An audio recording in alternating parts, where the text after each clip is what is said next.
Question NEET 2020 का है। Question कह रहा है कि the ratio of the contribution made by the electric field and the magnetic field components to the intensity of the electromagnetic wave where c the speed of light is what.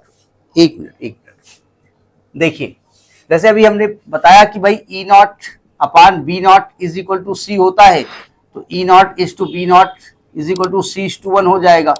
हमसे ये नहीं पूछा गया, उन्होंने कहा इंटेंसिटी ऑफ इलेक्ट्रोमैग्नेटिक वेव जो होती है, intensity of electromagnetic wave, electromagnetic wave बोले तो इलेक्ट्रिक फील्ड और मैग्नेटिक फील्ड का मिला हुआ एक वेव है ना।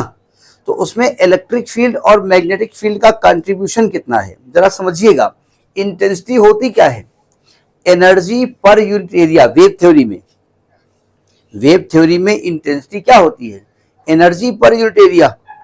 तो यानी जब हमसे इंटेंसिटी ऑफ इलेक्ट्रोमैग्नेटिक वेव की बात कर रहे हैं, तो क्या मैं कह सकता हूं कि एनर्जी ऑफ ईएम वेव के बारे में बात कर रहे हैं।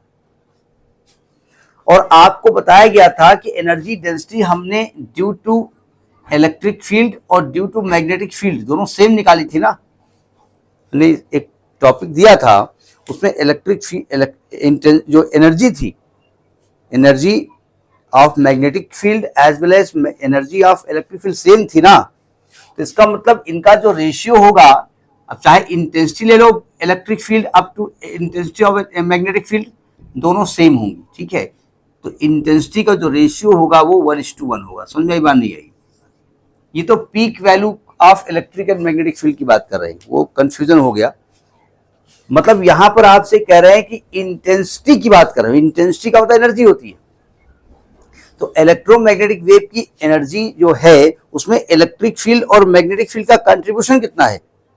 तो आपने चूंकि टॉपिक पढ़ा है कि इलेक्ट्रिक फील्ड और मैग्नेटिक फील्ड की वजह से जो एनर्जी होती है वो सेम होती है, हमने प्रूव भी कराया उसको, ठीक है। तो दोनों सेम होगी, इसलिए रेशियो 1:1 होगा, ठीक। ये नीट 2020 का क्वेश्चन है, ठीक, नोट करिए।